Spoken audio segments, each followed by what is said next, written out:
vamos a dar comezo a segunda das actividades do programa.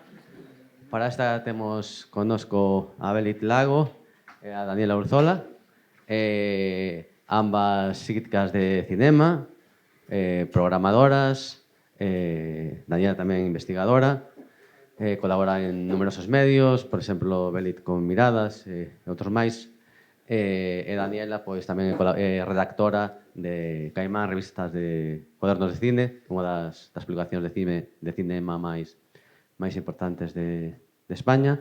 Ela xa é a terceira vez que está con nós participando nestas xornadas, o cual xa forma parte da plantilla.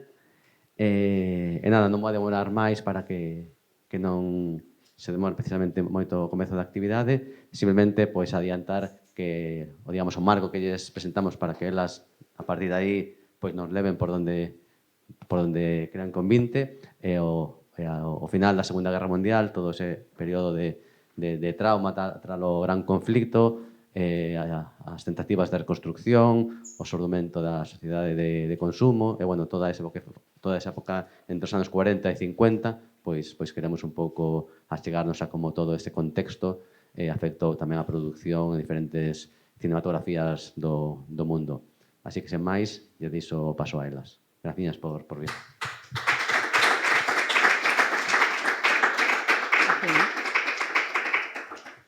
Gracias por la invitación. Como ha dicho Manu, es el tercer año de Daniela. Es mi primera vez en Galicia y en el FIC, o sea, estoy muy contenta de estar aquí.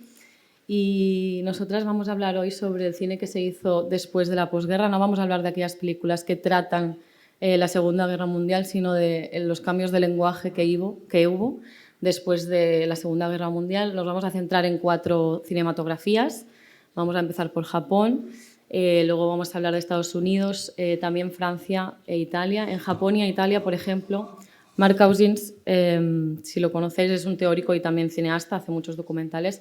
En su libro Historia del cine comenta un poco que los cineastas nunca fueron ajenos a los acontecimientos que estaban ocurriendo históricos y políticos tan relevantes como la Segunda Guerra Mundial, que fue el acontecimiento más representado en cine. Y, por ejemplo, en Italia, en Alemania y en Japón, pues salieron a las calles y se encontraron un poco las ruinas de las ciudades.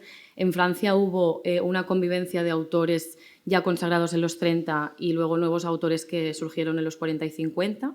Y en Estados Unidos hablaremos un poco del nacimiento de los géneros, ¿no? Sobre todo del noir y del melodrama. Entonces empieza Daniel hablando de Japón. Sí, buenos días, muchas gracias a todos por estar aquí y gracias de nuevo al FICBUEU por la invitación, que siempre es muy agradable volver al festival.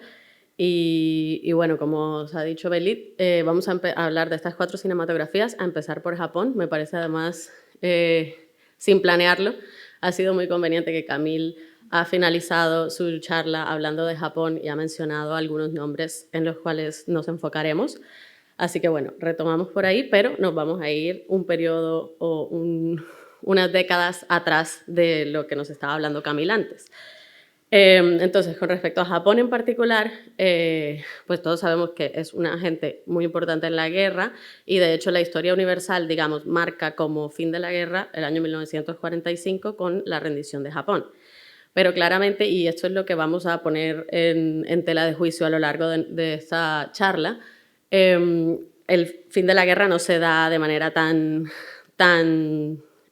contundente en un momento, un año, un momento histórico. O sea, de hecho, lo que vamos a ver aquí es cómo el cine de la posguerra va a reflejar todo un panorama en el que todavía esa herida estaba muy abierta, todavía esa huella estaba muy viva en todos estos países y por ende en todas estas cinematografías. En el caso de Japón en particular, luego de 1945, Japón va a vivir 7 años de ocupación militar por parte de las tropas de Estados Unidos, así que toda esta época de los 40 a los 50 va a ser ese reflejo del panorama nacional que está marcado por la devastación, la miseria y también por un sentimiento de vergüenza nacional ante, digamos, ese devenir del país. Y en el caso del cine, pues este va a reflejar mucho de esto. En los años 30 también es importante anotar. Fue una especie de, se llama una especie de edad de oro en el cine japonés, que luego, por claras razones, durante la Segunda Guerra Mundial se va a ver un poco, o sea, va a tener algo de parón. Durante la Segunda Guerra Mundial, señala Mark Cousins también, que se cerraron a aproximadamente 1.400 cines en todo el país, entonces claramente se va a ver muy afectado. Y los años 50 van a significar una especie de renacimiento de ese cine, incluso superando muchos obstáculos como la censura que muchas veces también trajo consigo la ocupación aliada. Así que el cine que se produce en esta época va a tener como propósito principal, digamos, generar un sentimiento de conciencia colectiva y sobre todo, digamos, fomentar esos valores en aras de que no se volviese a sucumbir al fascismo. Entonces, si podemos hablar de un gran tema en el cine de esta época, sería precisamente la memoria, bajo estos preceptos de trauma y reconstrucción de los que estamos hablando. Es decir, es un cine que va a mirar hacia el pasado, pero para ver ese eco en el presente y contemplar las posibilidades de futuro. Y esto se va a hacer desde frentes muy diferentes y desde, digamos, géneros y lenguajes muy distintos. Tenemos, por ejemplo, a Kenji Mizoguchi, un gran autor japonés, quien va a vivir directamente esos procesos de modernización bajo el ministro Yoshida, y su cine va a ser una reacción directa a todo esto, y digamos, una reacción ante esos procesos y ante la influencia de una cultura externa como la estadounidense, que es algo que también vamos a ver más adelante con Ozu. Y Mizoguchi va a ser un fiel defensor de los valores tradicionales que él considera que se han perdido, y para esto recurre incluso a elementos fantásticos, recurre a mirar hacia ese pasado a través del folclore y la literatura y toda esta tradición. Y por ejemplo, en Cuentos de la Luna Pálida, que es su gran obra, adapta una serie de relatos del siglo del siglo XVIII para hacer todo ese comentario sobre el presente. O ya de lleno, por ejemplo, en el género fantástico, tenemos una obra como Godzilla, que creo que todos conocemos por las múltiples adaptaciones contemporáneas que tiene, pero que, digamos, en este momento va a ser muy significativo que se haga esta obra porque Godzilla refleja, en términos generales, ese sentimiento de terror constante ante una amenaza invisible, que por supuesto también viene de esa herencia del trauma ante la bomba atómica. Y vamos a ver en Godzilla, por ejemplo, los personajes siendo representados siempre en ese estado de alerta, como con una necesidad imperante de saber qué es lo que está pasando ante esa incertidumbre. Y por supuesto está aquí el germen de esa idea del monstruo que va a desarrollar el cine kaiju en general, que kaiju traduce literalmente bestia extraña. Entonces es esta idea del monstruo que siempre ha estado ligada en la tradición literaria y cinematográfica con ese miedo al otro, pero que aquí el otro también es esa representación de la humanidad, es decir, nosotros como humanidad, qué hemos sido capaces de hacer y qué somos capaces de causar. Y bueno, podemos encontrar muchos ejemplos más, pero digamos, esto a manera de introducción para dar paso a como estos dos autores que Camille ya nos mencionaba, que van a ser tan importantes en el periodo de la posguerra, que son Yasuhiro Ozu por un lado y por otro Akira Kurosawa. De hecho, enlazando esto que decía Daniela sobre Godzilla y la representación de qué somos capaces de hacer como humanidad, Ozu fue muy conocido por hacer cine humanista. Él empezó a hacer cine a finales de la década de los 30 y luego pues tuvo un parón porque estuvo implicado en tanto la guerra chino-japonesa, en la que estuvo 2 años en el frente de Manchuria, en China, y en la Segunda Guerra Mundial. Él estuvo en un campo de prisioneros en Singapur durante más o menos un año. Y luego cuando vuelve a Japón en el año 46, él quiere iniciar una etapa de cine más simplista.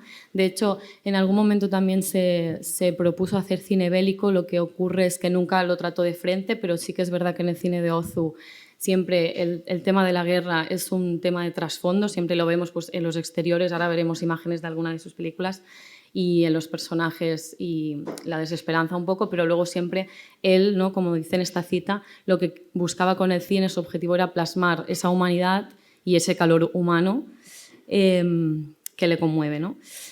Su estilo se caracteriza sobre todo por una cámara estática que mira directamente a los ojos de los personajes, que normalmente están sentados, lo que se conoce como el plano tatami, que se rueda más o menos a 90 centímetros del suelo. Luego también él es de hacer muchos planos cortos, de hacer planos frontales en los diálogos graba a la gente desde delante, desde la frontalidad. También Ozu hacía muchas elipsis y fueras de campo para también despertar otro tipo de emoción en el espectador. Sus temas sus tramas son más bien minimalistas, le gusta lo sencillo. De hecho, su método es algo que fue mejorando y perfeccionando a lo largo de toda su cinematografía. Y sus temas son siempre variaciones un poco del mismo tema. Él trata sobre todo las relaciones familiares o las relaciones entre humanos. En el caso que vamos a ver, que es Historia de un vecindario, ellos no son familia, los protagonistas son vecinos, pero es un poco la relación entre humanos. Y también otros temas como, por ejemplo, la guerra, el tiempo, la prosperidad o esta solidaridad, ¿no? Aquí, por ejemplo, vemos una película un poco más avanzada del 53, que es una de las películas más conocidas de Ozu, Cuentos de Tokio, en la que, por si no la habéis visto, pues es una pareja de ancianos que viven en el mundo rural, van a la ciudad a ver a sus hijos, todos están trabajando y como que los ignoran un poco y están como apartados, y solamente este personaje más joven que aparece en las tres imágenes, que es su nuera, que es viuda, es la que un poco siente este cariño hacia estos personajes mayores. También esta película significó un poco la muestra de la occidentalización de la sociedad nipona después de la guerra, como este también paso del mundo rural al mundo más de ciudad. Y luego, después de cuando volvió de la guerra Ozu en el 46, la productora le pidió que tenía que rodar una película y él escribió el guión de Historia de un vecindario en 12 días. Y por su tiempo en Singapur, él cuando estuvo en Singapur sí que vio mucho cine extranjero y la gente se pensó que iba a haber un cambio en su manera de hacer cine, y nada más lejos de la realidad. Él dice, entonces dijeron que no había cambiado nada, pero sí, porque seguía siendo terco como una mula. De hecho, hay otra cita referente al tofu, no sé si la conocéis, que dice que él podía cocinar tofu de todas las formas posibles, pero que no le pidieran otro plato porque a eso se dedicaban otros cineastas. Es como, las pelis de Ozu es como un poco siempre la misma película, pero bueno, lo agradecemos porque si te gusta una, pues ya. Y entonces, seguía haciendo lo mismo. Por ejemplo, estos tres fotogramas son de Historia de un vecindario, son fotogramas que relacionamos mucho con su cine, ¿no? Los planos frontales que decíamos, o la manera en que se acompañan personajes un poco desde la distancia. También de espaldas, este plano también aparece en muchas de sus películas. O también pues, la reunión de familiares, en este caso son vecinos, todos sentados y comiendo, bebiendo o simplemente hablando. En este caso, cantando. De hecho, vamos a ver un clip donde aparecen estos vecinos alegremente cantando, pero cantan una canción relacionada con la guerra, ¿no? Es como el tema de trasfondo siempre está ahí. En este caso veremos más adelante que en muchos planos aparece las consecuencias de la guerra, pero aquí era como algo...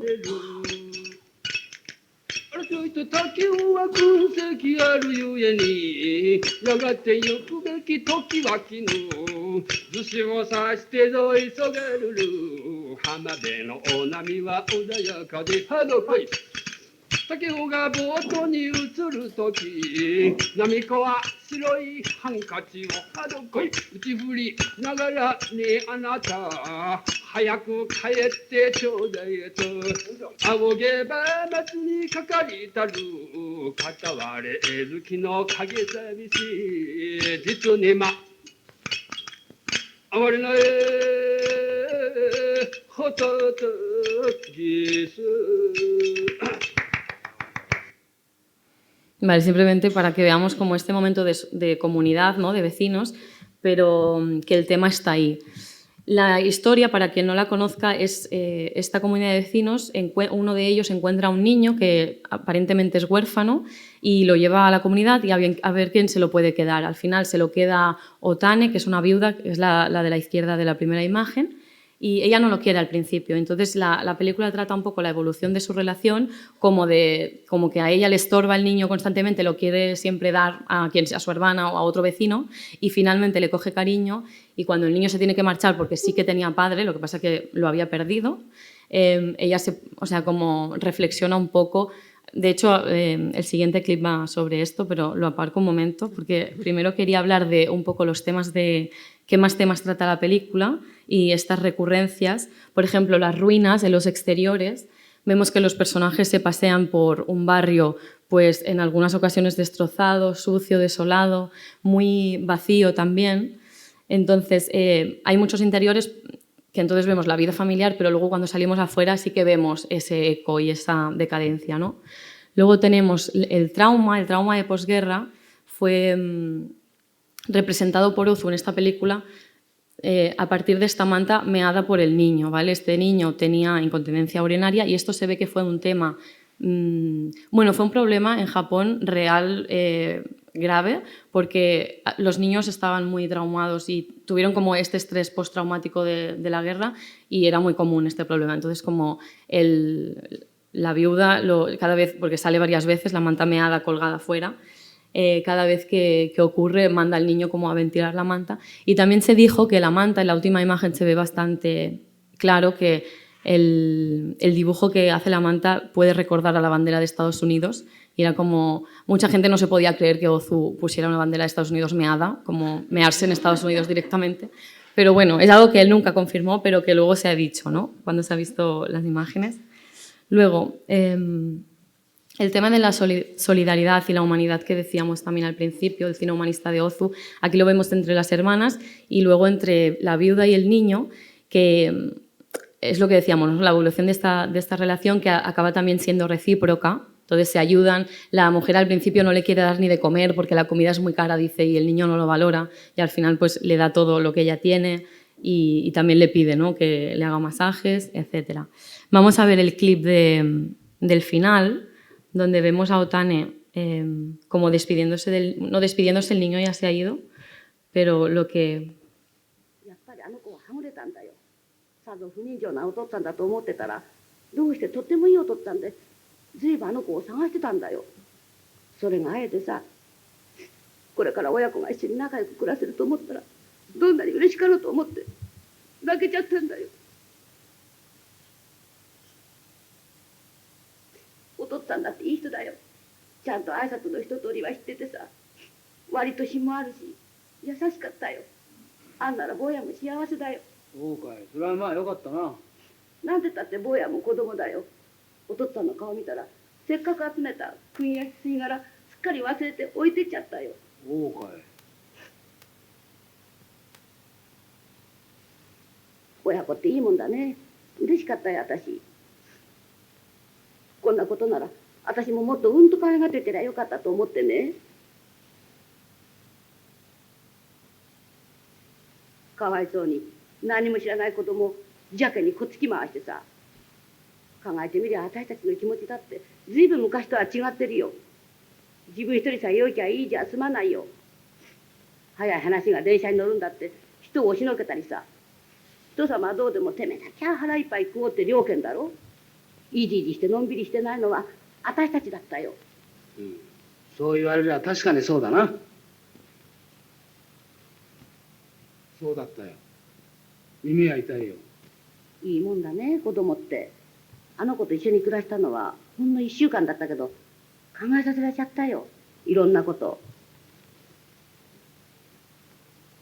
よくいやせめてもう一月二月一緒に暮らしたかったよ。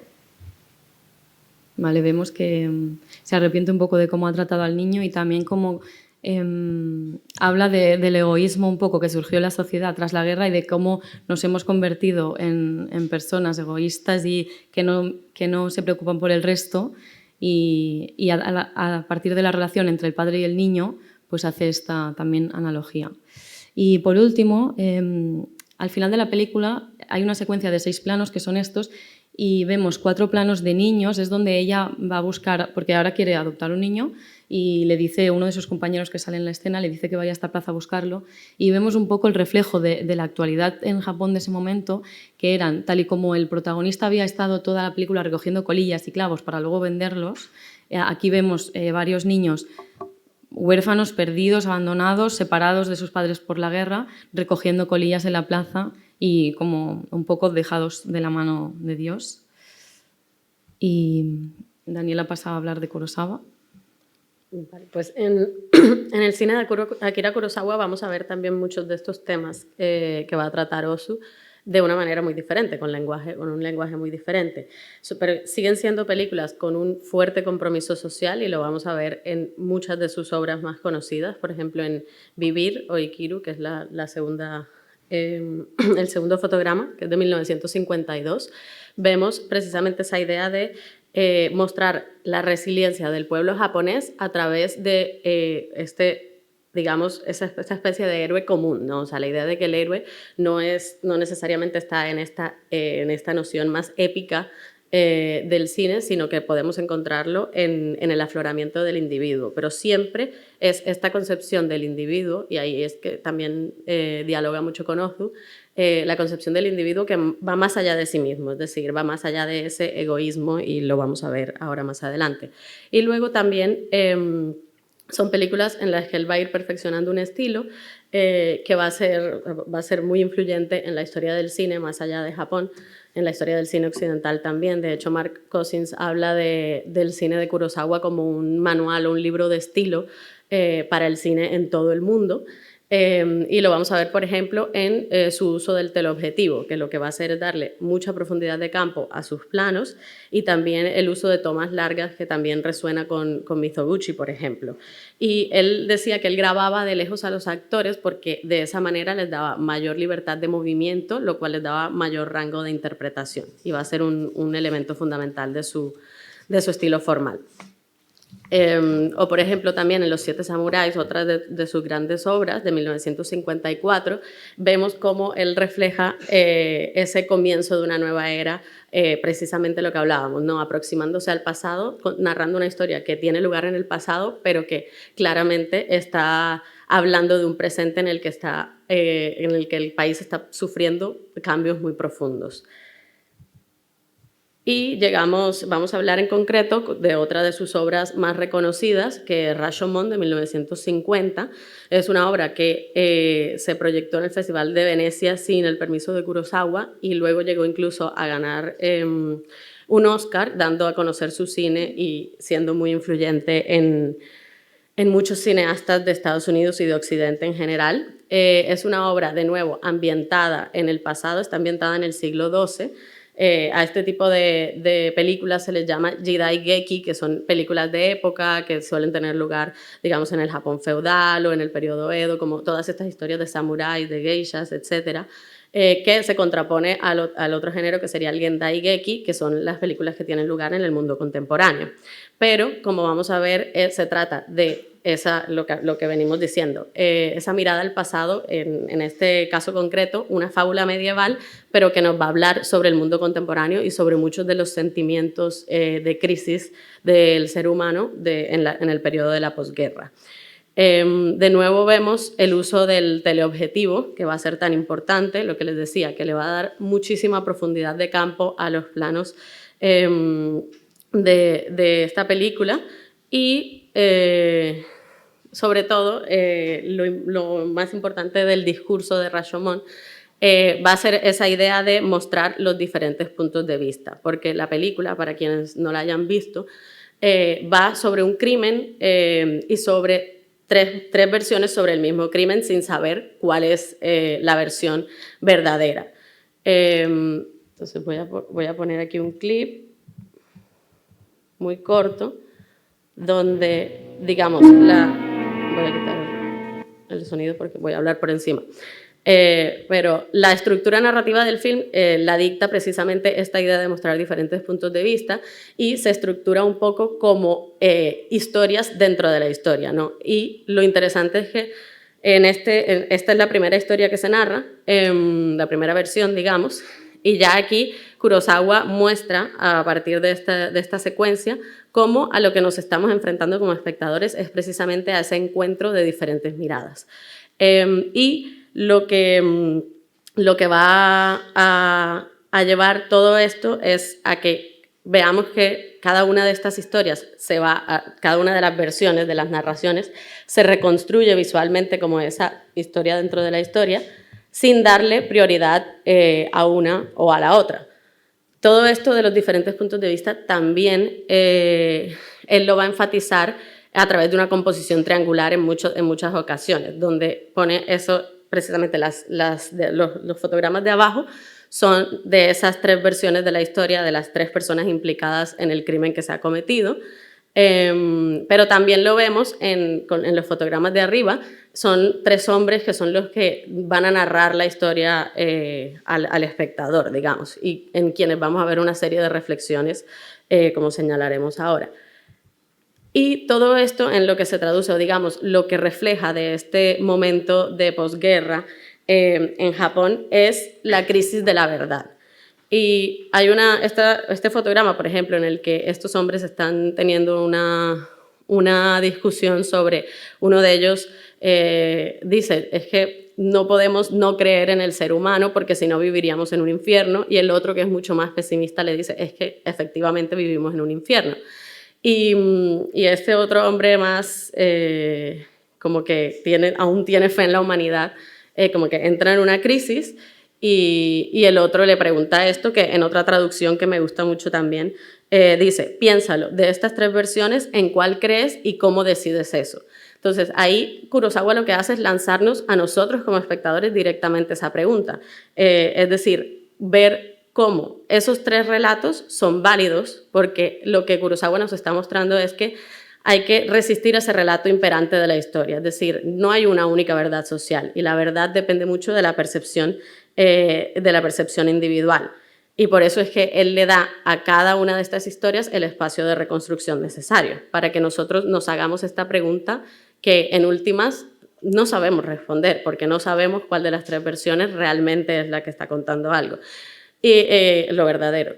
Y esto es lo que se conoce en el cine como efecto Rashomon, y por eso es que también va a tener tanta influencia el cine de Kurosawa. El efecto Rashomon lo van a aplicar cineastas tan variados como Vincente Minnelli o Quentin Tarantino, y va de la mano también con la idea del narrador sospechoso, narrador no fiable, ¿no? Entonces, de nuevo, esa idea de desconfiar en el único relato, en lo que nos están diciendo, que obviamente proviene también de ese sentimiento de posguerra, de dudar de ese discurso imperante que nos están vendiendo.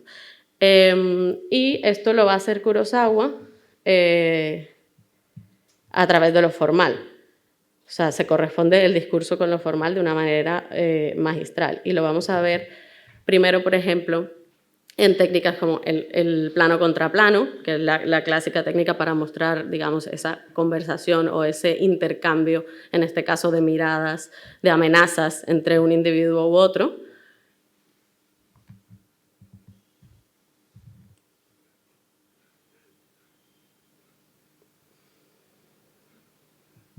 Luego del plano contra plano vamos a pasar a algo que también le otorga ese uso del teleobjetivo, que es incluir los diferentes puntos de vista dentro de un mismo plano, sin cortes. Entonces, veamos aquí un clip muy corto para que vean como el ejemplo de esto, de cómo lo hace.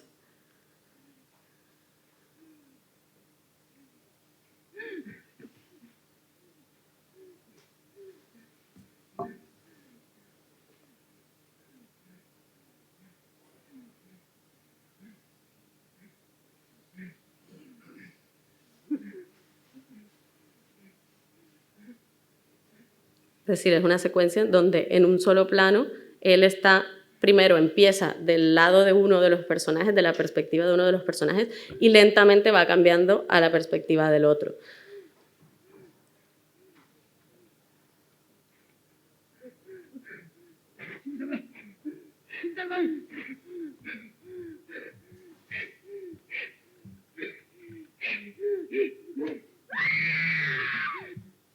Vale. Y por último, que es algo que se revela más adelante en la película, es que uno de los 3 hombres que está narrando todo el tiempo y que está teniendo estas conversaciones entre sí, revela que estuvo ahí y que vio todo. Y entonces en ese momento también Kurosawa incorpora ese cuarto relato, incorporando también en lo formal ese cuarto punto de vista de una persona externa a la situación.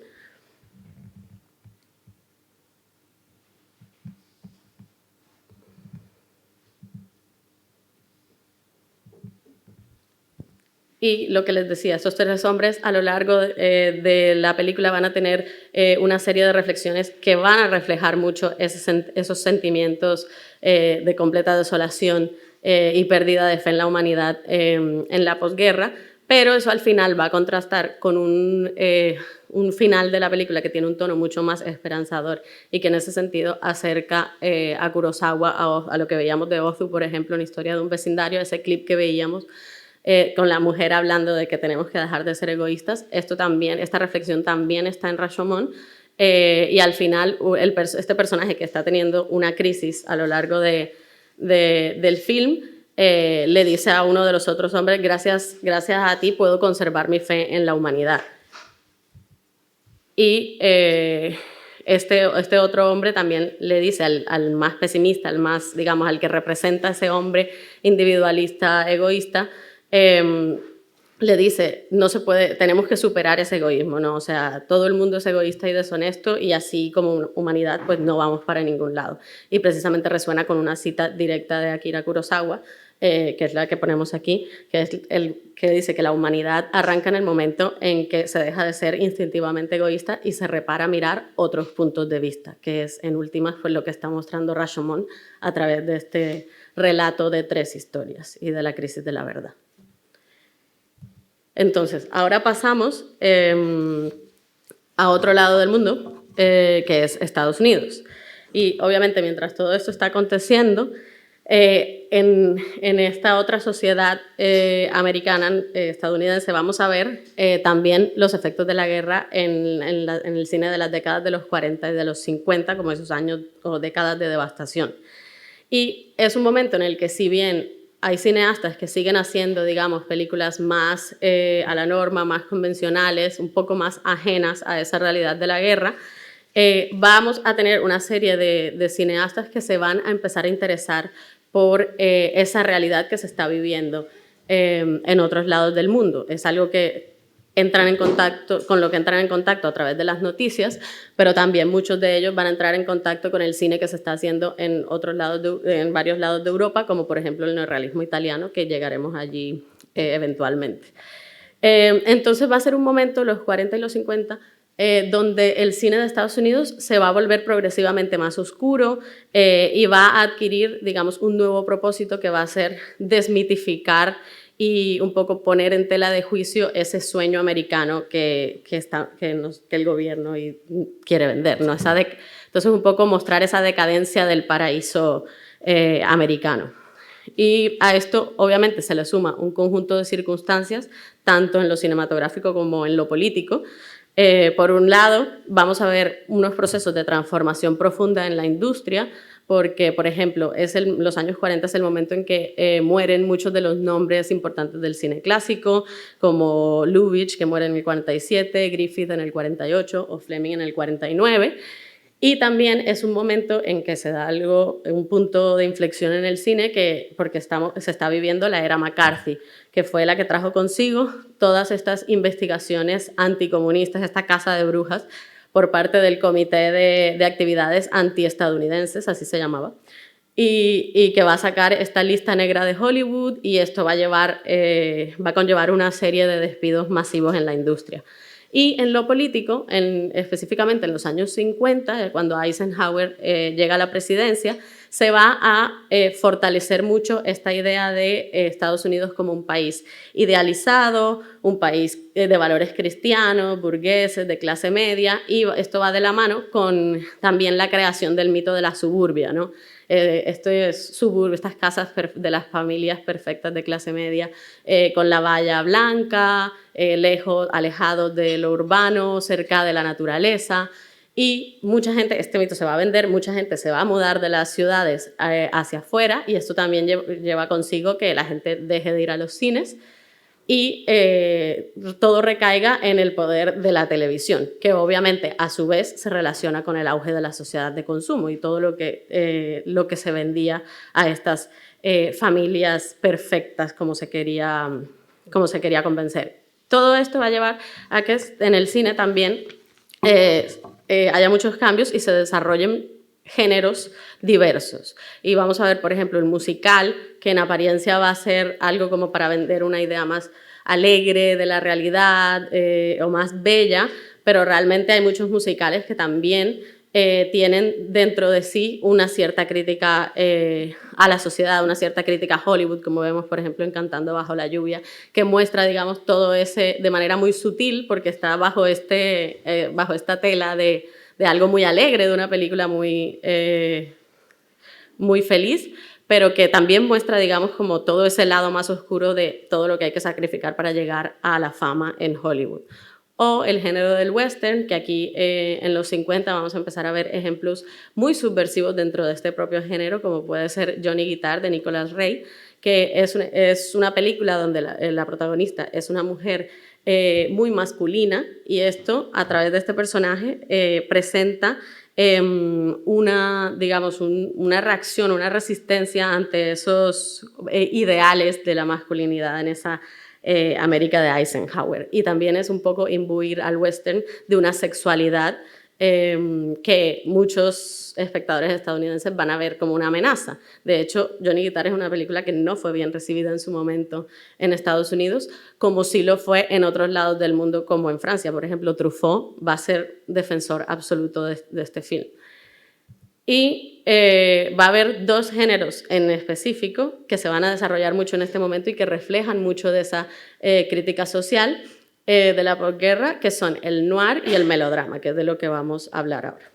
Vale, el noir, empezamos por el noir. El cine negro es un género que bebe un poco del cine de gángsters, de mafiosos de los años 30. Por ejemplo, aquí tenemos del 31 Hampa Dorada del Leroy. También bebe del expresionismo alemán de los años 20. Por ejemplo, tenemos un fotograma del gabinete de Dr. Caligari.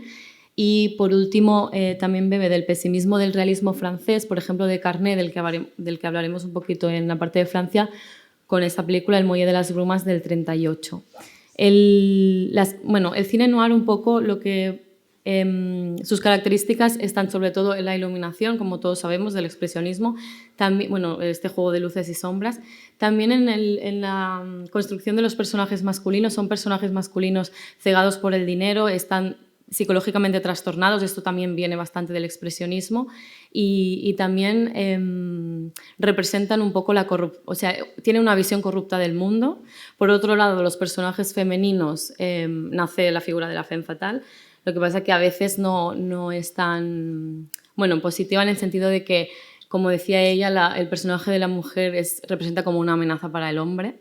Entonces, ahora veremos en el ejemplo que hemos escogido de noir que no es oro todo lo que reluce. Del 41 al 59 se realizaron más de 350 noirs. De estos, hoy en día solo recordamos uno dirigido por una mujer, Aida Lupino, que ella fue actriz y luego dirigió. En el 53 realizó El autoestopista, que es un poco una representación de la rivalidad masculina. Son tres hombres involucrados en un crimen, dos de ellos inocentes, y ella fue muy reconocida por su cámara subjetiva y también por su iluminación. Es una película muy oscura, pero lo que queríamos hacer es hablar de El sueño eterno, de Big Sleep, de Howard Hawks, que es una adaptación cinematográfica de una novela de Raymond Chandler del 39. Aquí, por ejemplo, tenemos como una conversación entre ellos sobre un poco la ininteligibilidad de la trama, ¿vale?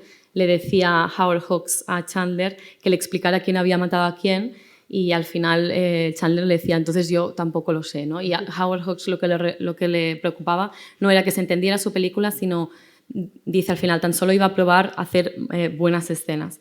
Este noir fue de los más representativos después de Perdición, que es del 44, de Wilder, y por dos motivos fue muy reconocido. Por un lado, por esta trama laberíntica y críptica que no se acababa de entender. Esto también dio lugar a que muchos cineastas posteriormente hicieran versiones de la misma película o del mismo personaje. El protagonista es Philip Marlowe, aquí interpretado por Humphrey Bogart.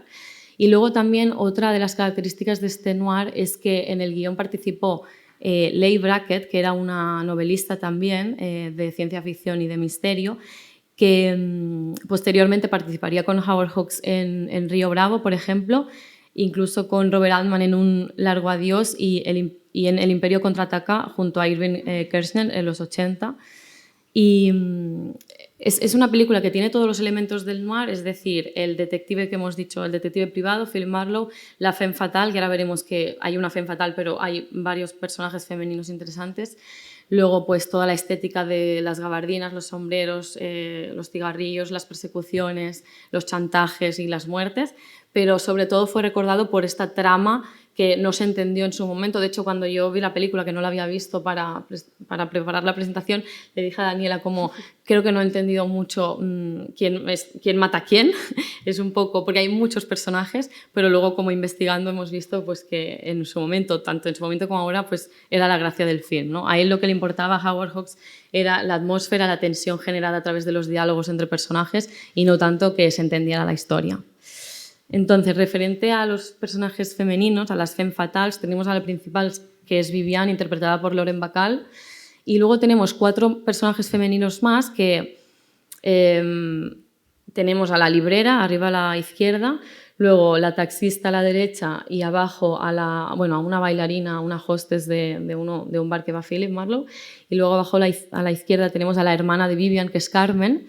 Y todas ellas son 5 personajes femeninos que su único objetivo en la película es despertar como el deseo del protagonista. O sea, son personajes bastante poco desarrollados psicológicamente, a excepción a lo mejor de Viviane, pero aparecen un poco anecdóticamente. Esto quería mostrar también un poco, o sea, durante la Segunda Guerra Mundial, cuando los hombres se van de las casas y dejan a las mujeres como un poco cabezas de familia, tienen que buscarse un trabajo y estar ahí organizando la casa, la vida familiar y todo. Cuando estos soldados vuelven a casa, la mujer como que vuelve a coger el rol que tenía anteriormente, y este tipo de personajes también significaron un poco restaurar el orden preestablecido, ¿no? Entonces critican un poco la libertad y la sexualidad de la mujer, trayendo a relucir un poco la peligrosidad de estos personajes para con el hombre. Entonces, pasamos a hablar del melodrama. Sí, pues precisamente el melodrama va a ser un género que se desarrolla precisamente en el contexto de lo que hablábamos antes, de ese país idealizado, esa América de Eisenhower, y son películas que a simple vista podrían parecer que reflejan esos valores, ¿no? Pero en realidad lo que vamos a ver ahora es que se halla en ellas una naturaleza mucho más subversiva de lo que parece en primera instancia. Y vemos, por ejemplo, así ejemplos como The Clock de 1945 de Vincente Minnelli, que en ocasiones es considerada la primera, o por lo menos una de las primeras películas de posguerra en Estados Unidos, y es donde vamos a ver un retrato del amor en tiempos de absoluta incertidumbre, de cómo puede florecer el amor entre dos personas que no saben qué va a pasar con sus futuros. O Los mejores años de nuestras vidas de William Wyler de 1946, donde vamos a ver la historia de 3 soldados estadounidenses que vuelven de la guerra, y es un poco como ese día a día de ellos superando ese trauma e intentando volver a una normalidad a la que claramente nunca van a poder volver del todo. Pero digamos, el nombre que más nos interesa aquí también de la mano de esa naturaleza subversiva que se puede hallar en el melodrama, y de una crítica también desde los personajes femeninos, retomando un poco también lo del noir, es Douglas Sirk. Y Douglas Sirk es un cineasta que nace en Dinamarca, pero se cría en Alemania, y de hecho empieza como director de teatro en los años 20 en Alemania, y luego pasa al cine a comienzos del Tercer Reich, justo. Y ahí va a empezar a hacer cine hasta que en 1937 Goebbels toma el control de la UFA, que es Universum Film AG, que va a ser el estudio cinematográfico más importante durante la República de Weimar y luego en la Segunda Guerra Mundial. Y en el momento en que los nazis toman el control del estudio, Sirk dice, bueno, me voy. Y en 1937 finalmente escapa a Estados Unidos con su esposa, que además era judía. Ahí va a estar 4 años sin producir por el exilio, pero aún así va a ser un director muy prolífico, va a hacer 40 películas en 25 años, y en el contexto estadounidense en particular inicia su carrera en Hollywood en el 43, y en el 49 firma con Universal International. Y empieza primero haciendo películas que aún tienen una ambientación muy europea y luego progresivamente va llegando a ese melodrama, pasando también por comedias un poco de esa Estados Unidos provinciana, hasta que llega, digamos, a su lenguaje en el melodrama.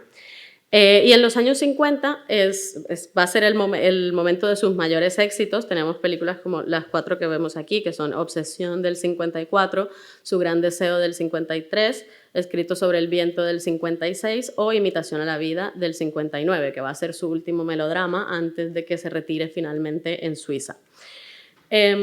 Y lo que vemos aquí es lo que les mencionaba, o sea, parecieran ser películas que muestran como todo ese esplendor del lenguaje cinematográfico de Estados Unidos en el momento y que reflejan a su vez ese esplendor del sueño americano, pero realmente es todo lo contrario. O sea, Douglas Sirk en sus películas va a imprimir un punto de vista muy crítico a todo el panorama sociopolítico que se está viviendo en Estados Unidos. Y eso lo va a hacer en gran parte mirando a los personajes marginados, dándoles un protagonismo, lo cual a su vez revelaba una serie de tensiones dentro de la sociedad de Estados Unidos, tensiones que revelaban clasismo, xenofobia, misoginia, racismo, entre otros.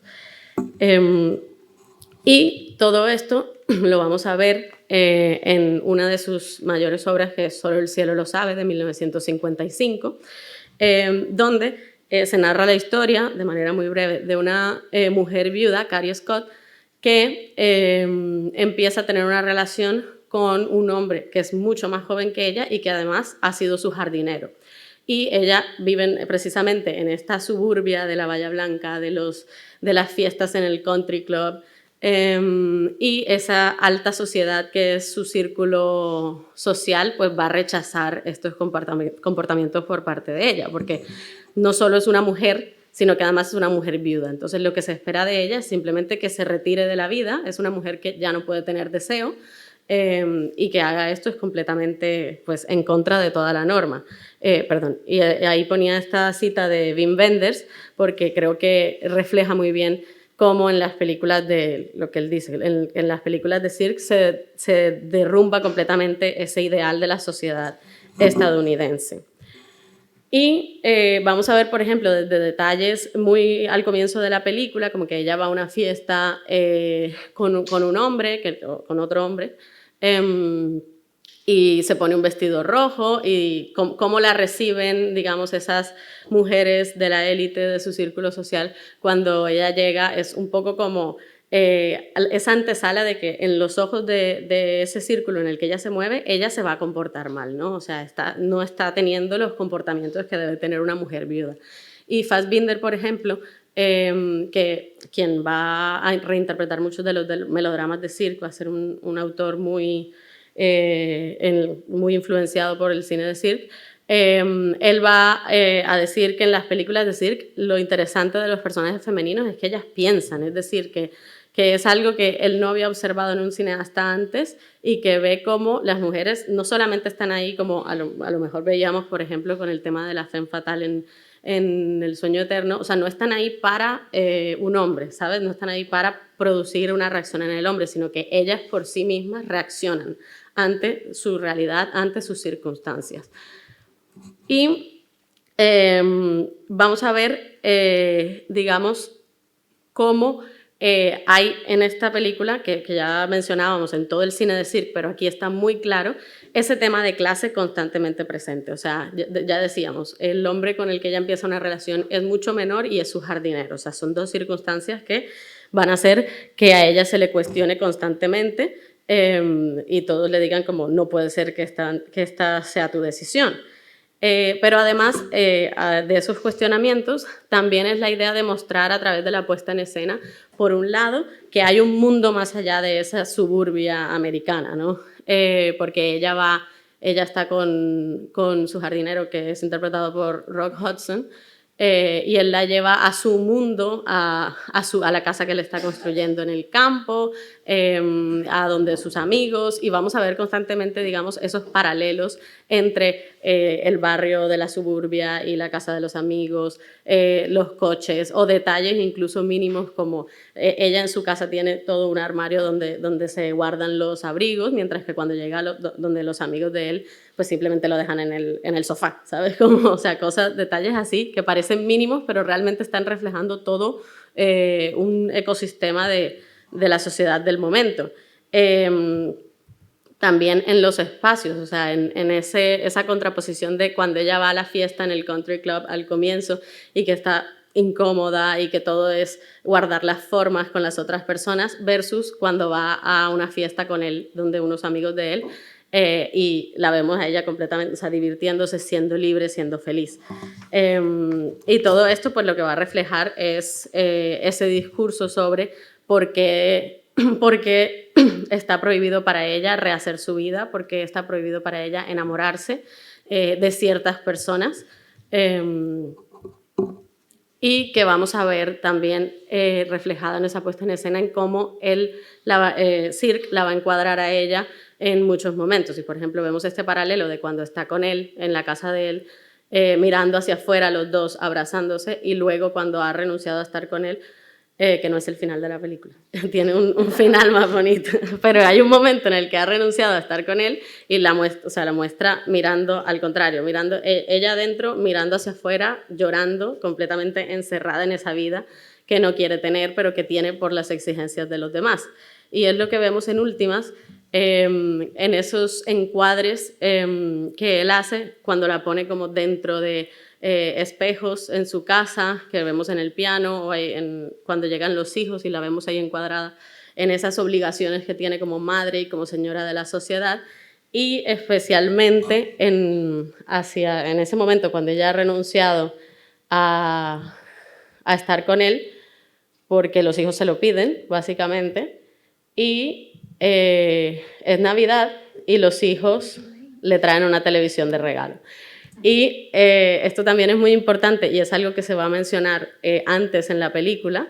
La amiga de ella, la amiga más cercana, le dice como, deberías comprarte una televisión, tal, y ella dice, no lo quiero, y está como implícito que la televisión es para las señoras mayores, que ya no, como ya su vida se ha acabado después de que su marido ha muerto, pues la televisión le puede hacer compañía. Y ella se rehúsa todo el tiempo a tener una, que obviamente esto también tiene un peso muy fuerte con esa idea de la sociedad de consumo, y finalmente los hijos le regalan la televisión y Cirque hace un gesto devastador y precioso.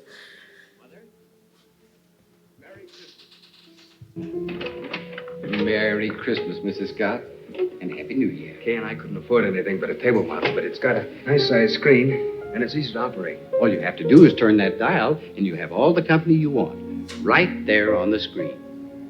Drama, comedy, life's parade at your fingertips. Con ese solo gesto, ese traveling de ella fuera de la televisión, le traen la televisión y de repente lo que estamos viendo es el reflejo de ella completamente encerrada ahí, mientras el vendedor le está diciendo, lo tienes todo aquí, ¿sabes? Como puedes ver la vida entera a través de esto. Y claramente no es la vida que ella quiere, no es su vida, y es un gesto con el que Cirque representa perfectamente ese sentimiento de encierro que ella tiene. Y hacemos un apunte muy rápido del género de terror. En los años 50 en Estados Unidos hubo un auge de la ciencia ficción tanto en cine como en televisión, y una de esas películas que hoy en día recordamos como emblemáticas es La invasión de los ladrones de cuerpos de Don Siegel del 56, también porque fue entendida un poco. Bueno, es una película, por si no la habéis visto, sobre una invasión de alienígenas que nacen de estas vainas y suplantan a todo un pueblo con doppelgangers idénticos, pero en este caso sin emociones. Y entonces al final de todo, la de la derecha es como un plano del final, que quedan muy pocos personajes como reales y que son perseguidos por todo un pueblo enajenado.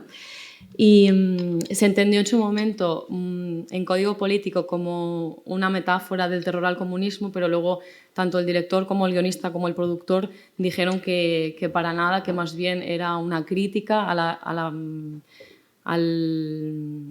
la opinión sin criterio mayoritaria de la lucha anticomunista. Y ya pasamos a Francia. Vale, en Francia, del 40 al 44, Francia estuvo ocupada por la Alemania nazi. De hecho, durante la Segunda Guerra Mundial se cerraron casi 400 cines también. Y entonces, cuando llega la liberación en el 45, hay como un sentimiento de alegría, obviamente, pero también hay quien siente vergüenza por haber sido un poco colaboracionista con esta Alemania nazi. Luego, en el 46, ocurren cosas importantes. En Francia nace el sindicato de guionistas, también se inaugura el Festival de Cannes y aparecen... bueno, llegan a Francia también películas como El Ciudadano Kane, el noir de Estados Unidos, y también el neorrealismo llega a Francia. Y luego, en el 51, nace la película Cahiers du Cinéma. En el 52 nace también la revista Positif, y también en el 52 sale el artículo de François Truffaut, tan conocido, Una cierta tendencia del cine francés, donde Truffaut criticaría películas emblemáticas del cine francés de los años 30, de los años previos. Y un poco el cine de posguerra en Francia cambió el realismo poético de los años 30 por el realismo psicológico. Hubo una leve intención de cambio, pero seguía siendo muy clásico, muy anclado a la industria, y donde primaba sobre todo la historia por delante del resto de detalles. Los diálogos seguían siendo muy literarios, muy poco naturales, los personajes muy poco verosímiles, primaba mucho el Star System, los exteriores eran muchas veces construidos, no había exteriores reales, la visión de la actualidad era muy pesimista y desesperanzada, y los temas que trataban eran bastante descontextualizados: el amor, el destino, el poder.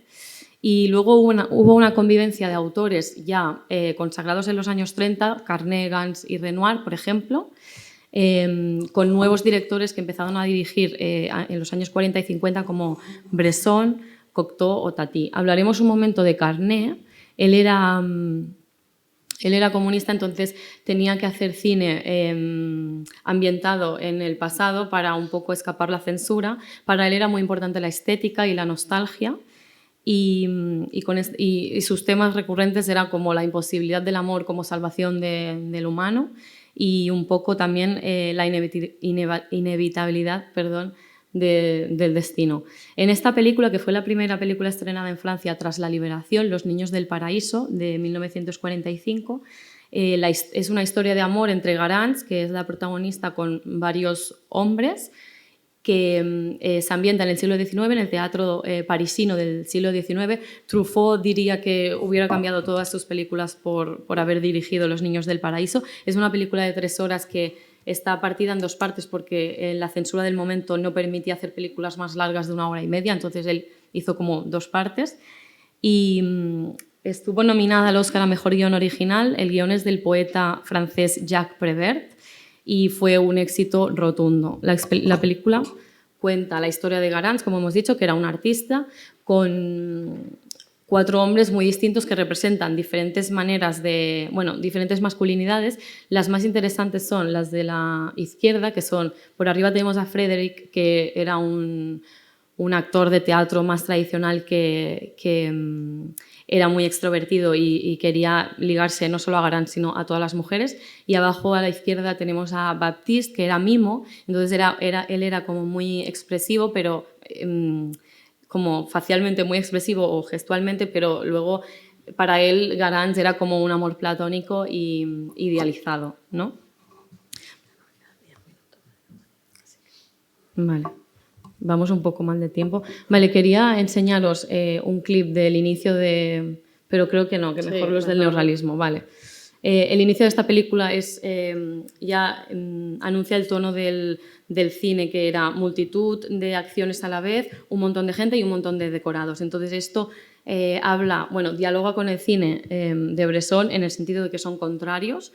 Bresson, de hecho, en su cita dice: el tema en el cine es solo un pretexto, la forma, mucho más que el contenido, es la que capta y eleva al espectador. Para él, la historia o el argumento deja de tener importancia, como en el cine francés de los años 30, y se detiene mucho en su estética y en la forma depurada, o sea, depuración de la imagen, todo lo superfluo, todo lo que no es necesario lo saca de su cine. De hecho, él durante toda su filmografía, que hizo solo 9 películas en 27 años, toda su filmografía es como una perfección de este método suyo.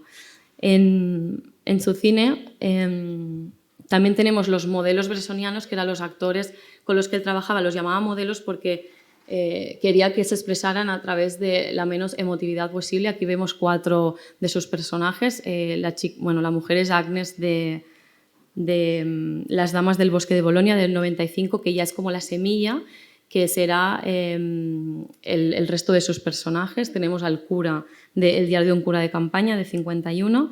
Tenemos a Michel de Pickpocket y a Fontaine de Un condenado a muerte se ha escapado, que es de la que nos gustaría hablar un poquito. Esta película del 56 está ambientada en Lyon en el 43, es decir, durante la ocupación alemana de Francia.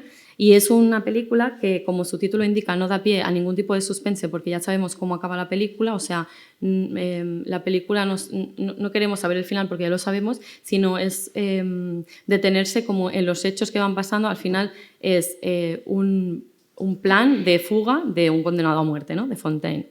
En esta película, cosas que vemos así de Bresson reiterativas es las manos. Él usa mucho el primer plano, el plano detalle y la cámara fija, y aquí en 10 minutos en el inicio ya vemos un montón de planos de manos de cómo él se intenta escapar de camino a la cárcel y luego cómo ardua el plan de fuga. Luego tenemos los rostros, que es muy importante, por ejemplo, aquí la mirada y la iluminación. Y luego, por ejemplo, en este caso, este plano me gustó especialmente porque casi todos son interiores, porque es él en su celda todo el rato. Por si no lo habéis visto, es él pues, pensando qué materiales puede usar de su celda, qué materiales puede pedir a los compañeros para llegar a su objetivo, que es escapar. Y él desde la celda, desde la ventana, ve este plano que está como despojado de todo artificio, ¿no? Y me pareció como bonito, como un solo personaje que no es él, porque además sale solo él durante toda la película. Y entonces teníamos 2 clips, voy a poner solo el final. Había un clip que era una conversación entre varios de los reclusos en los que vemos una cara que no expresa ninguna emoción. Pero bueno, ya hemos visto las fotos de los modelos. Aquí tenemos el final de la película.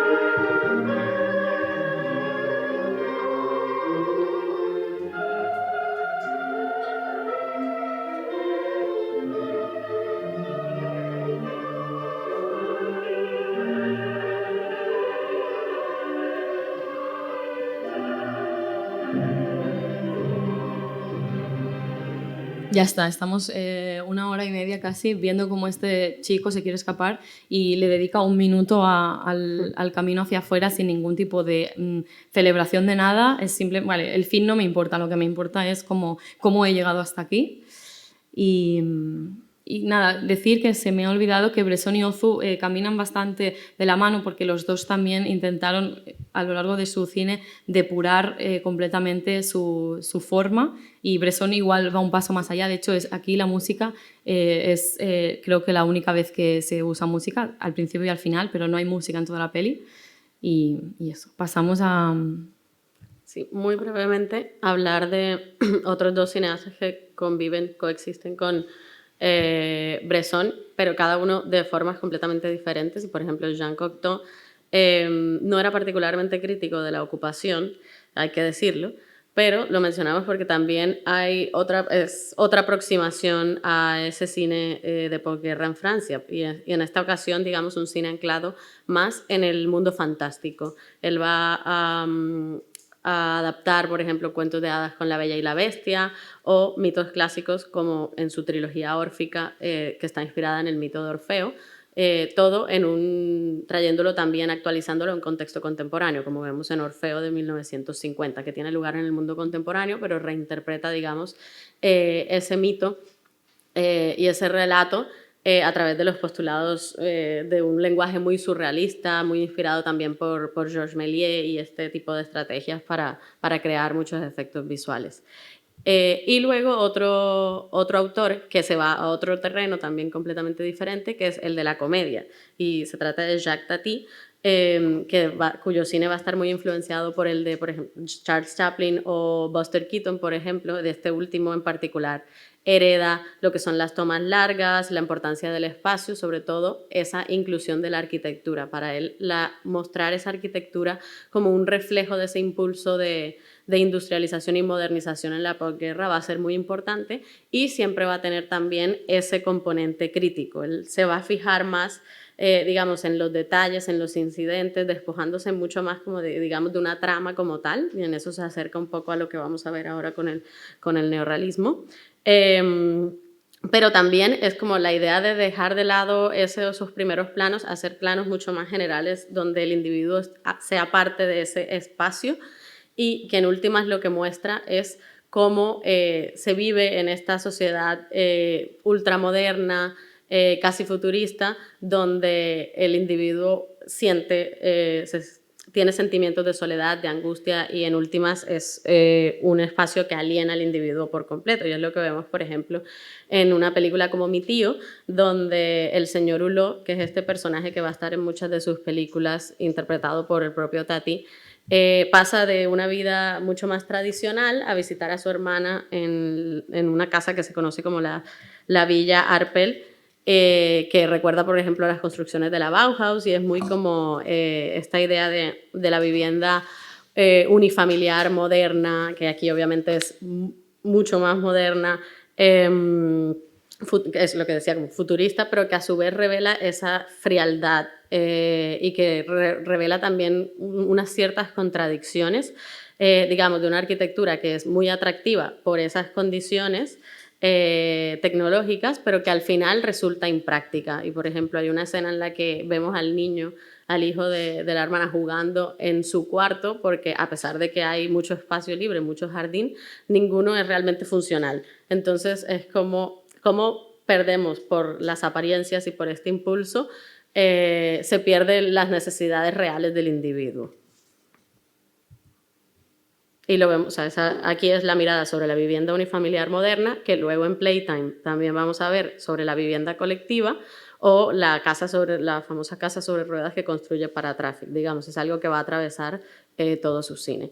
Y así llegamos a Italia, que vamos a intentar ser muy breves, pero digamos, es un capítulo importante con el neorrealismo italiano en este contexto de posguerra. Vale, justo antes de la Segunda Guerra Mundial, en el 35, nace, como precursor un poco del neorrealismo, nace el Centro Experimentale di Cinematografía, que fue una escuela de cine. En el 37 también nacen unas publicaciones cinematográficas, por ejemplo, Bianco e Nero. Gracias a estas publicaciones pues llegan a Italia cosas importantes como el realismo francés. Jean Renoir influenció mucho en el cine de Rossellini y Visconti, por ejemplo. También llega el cine político de Eisenstein y el idealismo de King Vidor de Estados Unidos, por ejemplo. Luego la guerra, y en el 45, ¿qué pasa? Que los directores, como sabemos, se encuentran con una Roma y una Italia derruida, con Cinecittà también derruido. Entonces tienen una necesidad y una urgencia de cambiar el lenguaje porque no tienen medios. Entonces nace un poco el neorrealismo italiano, que comprende desde Roma Città Aperta del 45 de Rossellini hasta Umberto D del 52 de Vittorio De Sica. Todas estas películas, hechas durante estos años por estos autores, rompen un poco con el realismo poético francés y quieren aportar una nueva concepción del tiempo. Es muy importante el tiempo real. Veremos, si nos da tiempo, un clip donde, o sea, ya la trama no es tan importante, sino las personas y los hechos es lo que nos importa. Y también la naturaleza dramática. Lo que quieren conseguir estos autores es un poco desdramatizar, aunque fijándose en lo que está ocurriendo y en la miseria que están viviendo los italianos. Cesare Zavattini fue el guionista de algunas películas de Vittorio De Sica, y él lo que dice es que si antes querían rodar una huelga, lo primero era crear un argumento alrededor de esta idea y que en ese momento lo que hacían era describir la huelga misma. No hacía falta una historia, sino como se fijaban en los hechos. Otras características del neorrealismo que ya sabemos era que se rodaba mucho en las calles, con iluminación natural, muchos actores y actrices no eran profesionales, se usaban también tomas largas, imágenes sin adornos, despojadas de esteticismos, y hay un entendimiento de la acción, es muy importante lo que decía, los hechos, y lo más importante que aportó Cesare Sabatini es la destrucción de la trama. Paralelamente a esto, al neorrealismo, también en los años 50 el gobierno italiano quería mostrar un poco una cara más amable de Italia y entonces nace la comedia italiana. Aquí hemos puesto 3 ejemplos. Por ejemplo, el actor de Amor y Fantasía es el propio director Vittorio De Sica. Y luego también, a finales de los 50, aparecen también 2 autores muy importantes como Fellini y Antonioni. Y bueno, como hacer referencia a esto, pero volviendo al neorrealismo, que es justamente lo posterior, más inmediato de la Segunda Guerra Mundial. Digamos, los 2 autores fundamentales así para una introducción al neorrealismo italiano pues son Roberto Rossellini y Vittorio De Sica. Y en el caso de Rossellini, digamos, retoma todo esto de lo que venía hablando Belit, todas estas características de salir a rodar en la calle, usar actores no profesionales, digamos, como un lenguaje crudo y directo que mostrara la realidad de los individuos y del pueblo italiano durante la ocupación alemana. Entonces, la idea era, en esencia, reflejar la vida tal cual era, o sea, no embellecerla. La idea también de lo que se llama como películas escombro. Por ejemplo, se dice que Rossellini fue el primero en mostrar un váter en una película, ¿sabes? Como algo que antes era inconcebible porque, digamos, pues hacía que el plano fuera feo, demás. Pero él incluía todos esos elementos de la vida ordinaria, era lo que le interesaba. Y es lo que vamos a ver en su trilogía principal, que es Roma Ciudad Abierta del 45, Camarada Paisa del 46 y Alemania Año Cero del 48. Y en todas ellas va a mostrar estas circunstancias, estas historias absolutamente devastadoras en 3 contextos diferentes. La primera es Roma en plena guerra. Hay que tener en cuenta que la película es del 45, o sea, lo que significa es que él rueda con el fin de la guerra inminente. Entonces, está rodando en un momento en el que todo esto todavía está muy vivo y muy presente. Luego, en Paisa es una película episódica que se divide en 6 partes, que tiene lugar en diferentes lugares de Italia, también a puertas del fin de la guerra, y en la Alemania Año Cero se traslada a Berlín, justo en el contexto inmediato de la posguerra. Y de nuevo es la idea de mirar hacia los personajes ordinarios, por ejemplo, de mirar hacia esas personas de la resistencia. Roma Ciudad Abierta gira en torno a un líder de la resistencia que está siendo perseguido por los nazis y busca escapar, y son todos estos personajes que le ayudan a él a escapar, un cura, una mujer. También las mujeres son completamente, digamos, desidealizadas con respecto al ideal del momento, ¿sabes? Como el personaje de Anna Magnani es antifascista, resiste mucho, responde, tiene un carácter muy fuerte.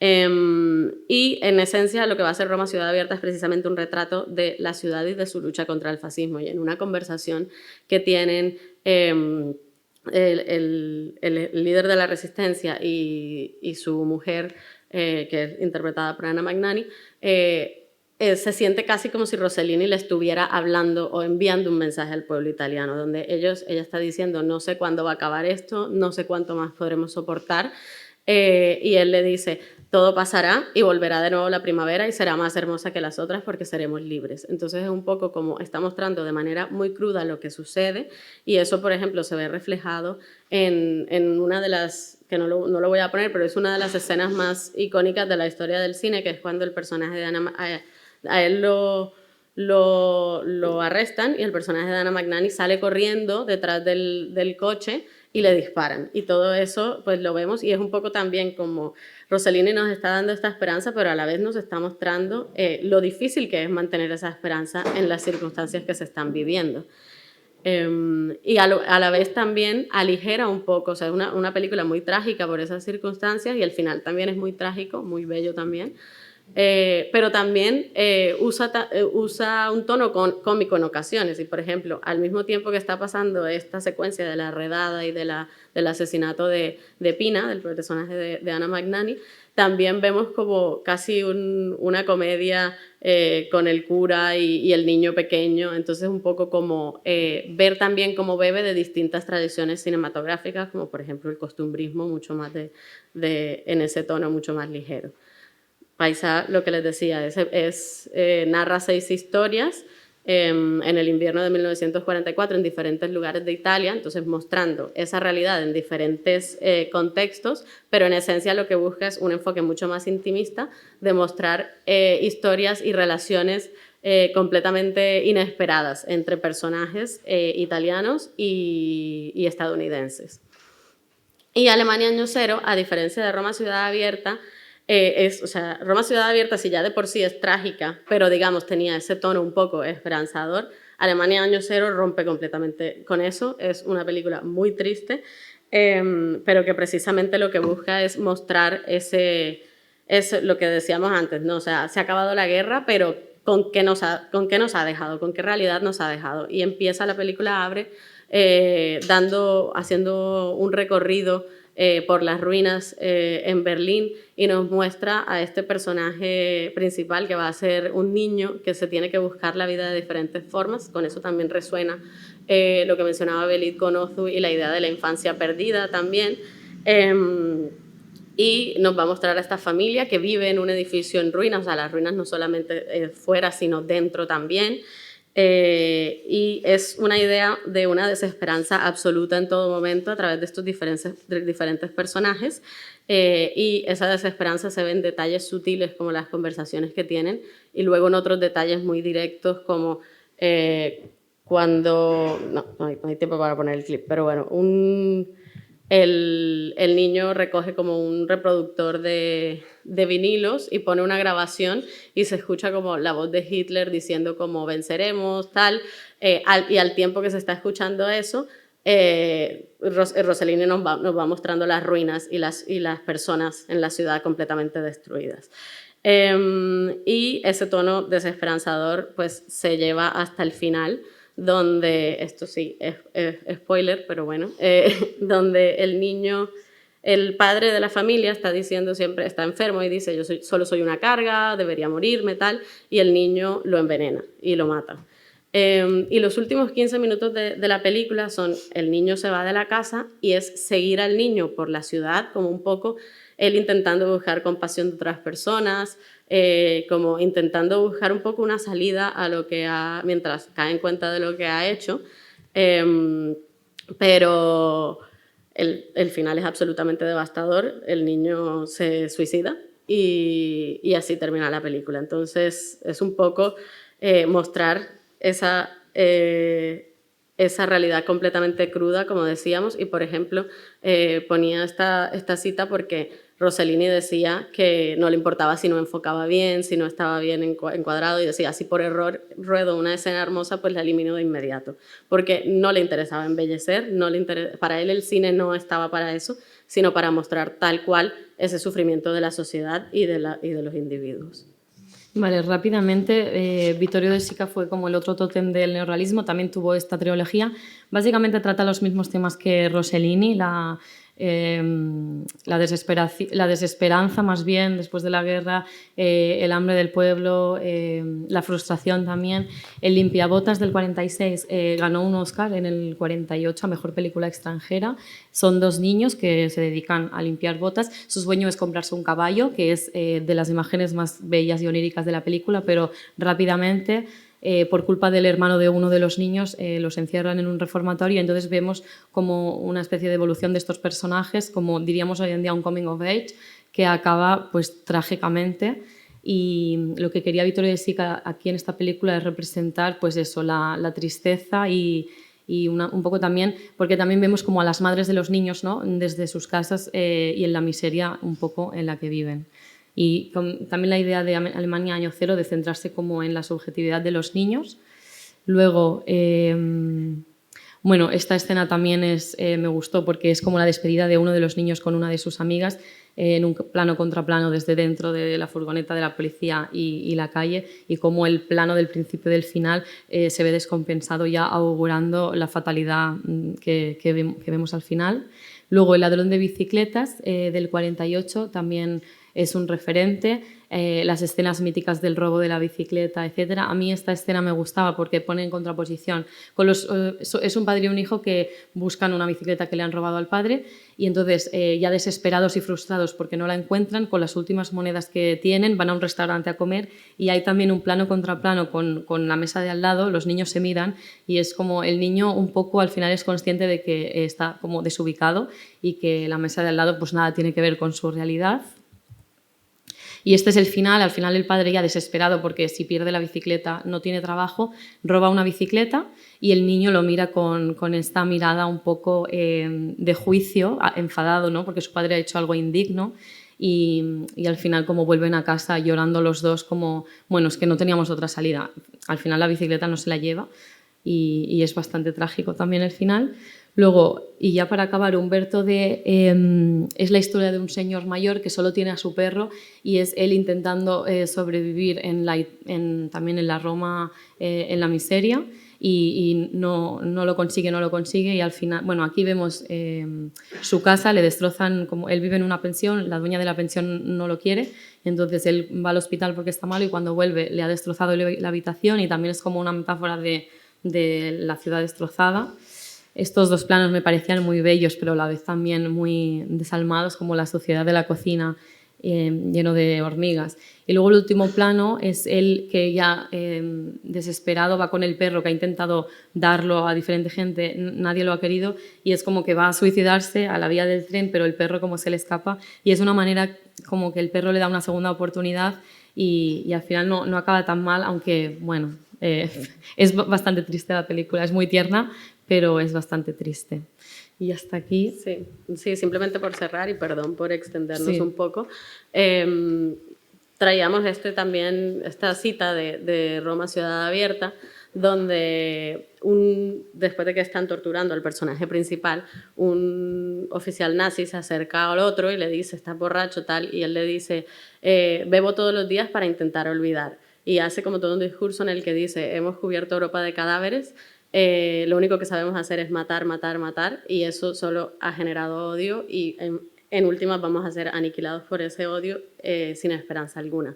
Y eso nos resonaba mucho con una cita de Godard muy famosa, que es cuando él dice que el siglo XX quedará marcado para siempre por la fábrica de las imágenes y la fábrica de la muerte. Entonces era un poco como para mostrar cómo incluso en todos estos contextos tan diferentes que hemos visto alrededor de esta conversación, vemos ese diálogo intrínseco entre la creación cinematográfica y la devastación de la guerra que se va a dar pues, en este periodo de posguerra. Así que muchas gracias.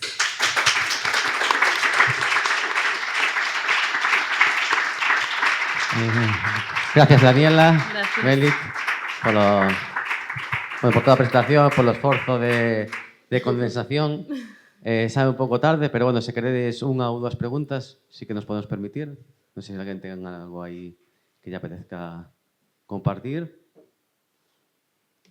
E senón, pois, damos por pechada a actividade. Vos convido a seguir disfrutando do programa ao longo do día e agora, pois, ir a probar algunha das tapas da ruta, que seguro que tamén veñen ben. Pois veña, graciñas. Gracias.